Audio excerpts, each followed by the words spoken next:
book of Genesis, chapter 1. In the beginning, God created the heaven and the earth.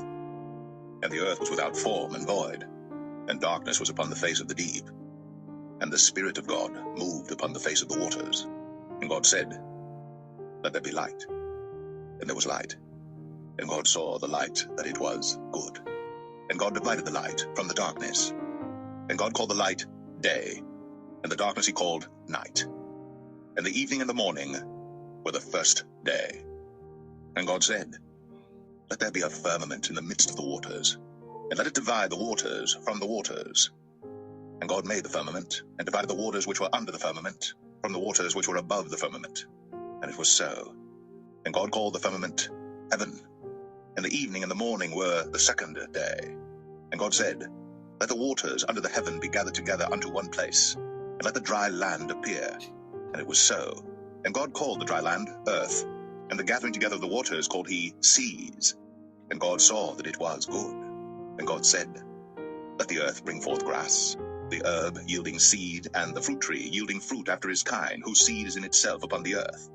And it was so.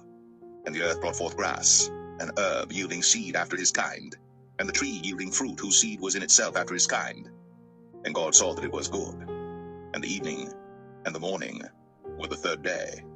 And God said, "Let there be lights in the firmament of the heaven to divide the day from the night. And let them be for signs, and for seasons, and for days and years. And let them be for lights in the firmament of the heaven, to give light upon the earth." And it was so. And God made two great lights, the greater light to rule the day, and the lesser light to rule the night. He made the stars also. And God set them in the firmament of the heaven to give light upon the earth, and to rule over the day and over the night, and to divide the light from the darkness. And God saw that it was good. And the evening and the morning were the fourth day. And God said, "Let the waters bring forth abundantly the moving creature that hath life, and fowl that may fly above the earth in the open firmament of heaven."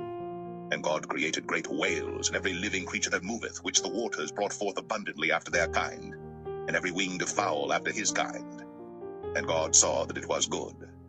And God blessed them, saying, "Be fruitful, and multiply, and fill the waters in the seas, and let fowl multiply in the earth." And the evening and the morning were the fifth day. And God said, "Let the earth bring forth the living creature after his kind, cattle and creeping thing, and beast of the earth after his kind." And it was so. And God made the beast of the earth after his kind, and cattle after their kind, and everything that creepeth upon the earth after his kind. And God saw that it was good. And God said, "Let us make man in our image, after our likeness, and let them have dominion over the fish of the sea, and over the fowl of the air, and over the cattle, and over all the earth, and over every creeping thing that creepeth upon the earth."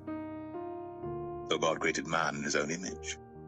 In the image of God created he him, male and female created he them. And God blessed them, and God said unto them, "Be fruitful, and multiply, and replenish the earth, and subdue it, and have dominion over the fish of the sea, and over the fowl of the air, and over every living thing that moveth upon the earth." And God said, "Behold, I have given you every herb-bearing seed which is upon the face of all the earth, and every tree in the which is the fruit of a tree yielding seed. To you it shall be for meat. And to every beast of the earth, and to every fowl of the air, and to everything that creepeth upon the earth, wherein there is life, I have given every green herb for meat." And it was so. And God saw everything that he had made, and behold, it was very good. And the evening and the morning were the sixth day.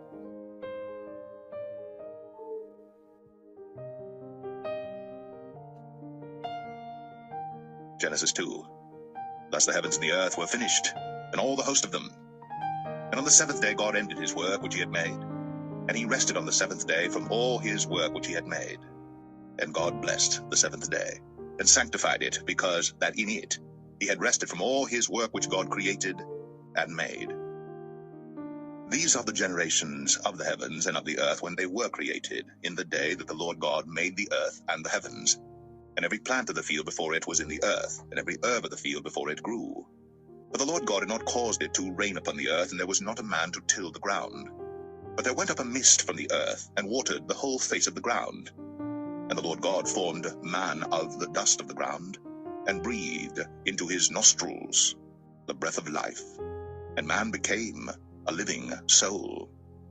And the Lord God planted a garden eastward in Eden, and there he put the man whom he had formed. And out of the ground made the Lord God to grow every tree that is pleasant to the sight, and good for food, the tree of life also in the midst of the garden, and the tree of knowledge of good and evil.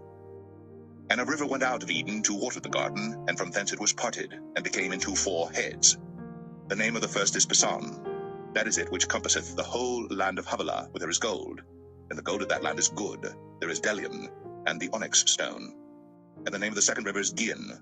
The same is it that compasseth the whole land of Ethiopia. And the name of the third river is Hiddekel. That is it which goeth toward the east of Assyria. And the fourth river is Euphrates. And the Lord God took the man, and put him into the Garden of Eden to dress it, and to keep it. And the Lord God commanded the man, saying, Of every tree of the garden thou mayest freely eat, but of the tree of the knowledge of good and evil thou shalt not eat of it. For in the day that thou eatest thereof, thou shalt surely die. And the Lord God said, It is not good that the man should be alone. I will make him an helpmeet for him.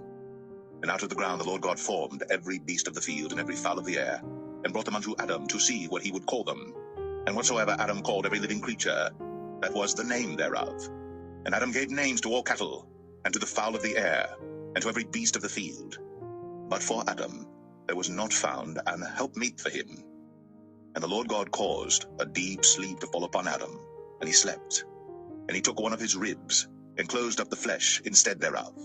And the rib which the Lord God had taken from man made he a woman, and brought her unto the man.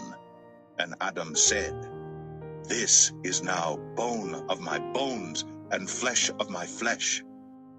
She shall be called woman, because she was taken out of man. Therefore shall a man leave his father and his mother, and shall cleave unto his wife, and they shall be one flesh. And they were both naked, the man and his wife, and were not ashamed.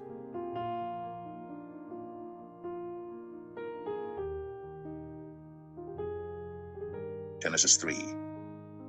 Now the serpent was more subtle than any beast of the field which the Lord God had made. And he said unto the woman, Yea, hath God said, Ye shall not eat of every tree of the garden? And the woman said unto the serpent, We may eat of the fruit of the trees of the garden, but of the fruit of the tree which is in the midst of the garden, God hath said, Ye shall not eat of it, neither shall ye touch it, lest ye die. And the serpent said unto the woman, Ye shall not surely die. For God doth know that in the day ye eat thereof, then your eyes shall be opened, and ye shall be as gods, knowing good and evil. And when the woman saw that the tree was good for food, and that it was pleasant to the eyes, and a tree to be desired to make one wise, she took of the fruit thereof, and did eat, and gave also unto her husband with her, and he did eat. And the eyes of them both were opened, and they knew that they were naked. And they sewed fig leaves together, and made themselves aprons. And they heard the voice of the Lord God walking in the garden in the cool of the day. And Adam and his wife hid themselves from the presence of the Lord God amongst the trees of the garden. And the Lord God called unto Adam, and said unto him, Where art thou? And he said, I heard thy voice in the garden. I was afraid, because I was naked, and I hid myself. And he said, Who told thee that thou wast naked? Hast thou eaten of the tree whereof I commanded thee that thou shouldest not eat? And the man said, The woman, whom thou gavest to be with me, she gave me of the tree, and I did eat. And the Lord God said unto the woman, What is this that thou hast done? And the woman said, The serpent beguiled me, and I did eat. And the Lord God said unto the serpent, Because thou hast done this, thou art cursed above all cattle, and above every beast of the field. Upon thy belly shalt thou go, and dust shalt thou eat all the days of thy life. And I will put enmity between thee and the woman, and between thy seed and her seed. It shall bruise thy head, and thou shalt bruise his heel. Unto the woman he said, I will greatly multiply thy sorrow and thy conception. In sorrow thou shalt bring forth children, and thy desire shall be to thy husband, and he shall rule over thee. And unto Adam he said, Because thou hast hearkened unto the voice of thy wife, and hast eaten of the tree of which I commanded thee, saying, Thou shalt not eat of it. Cursed is the ground for thy sake. In sorrow shalt thou eat of it all the days of thy life. Thorns also, and thistles shall it bring forth to thee, and thou shalt eat the herb of the field. In the sweat of thy face shalt thou eat bread, till thou return unto the ground. For out of it wast thou taken, for dust thou art, and unto dust shalt thou return. And Adam called his wife's name Eve, because she was the mother of all living. Unto Adam also and to his wife did the Lord God make coats of skins, and clothe them.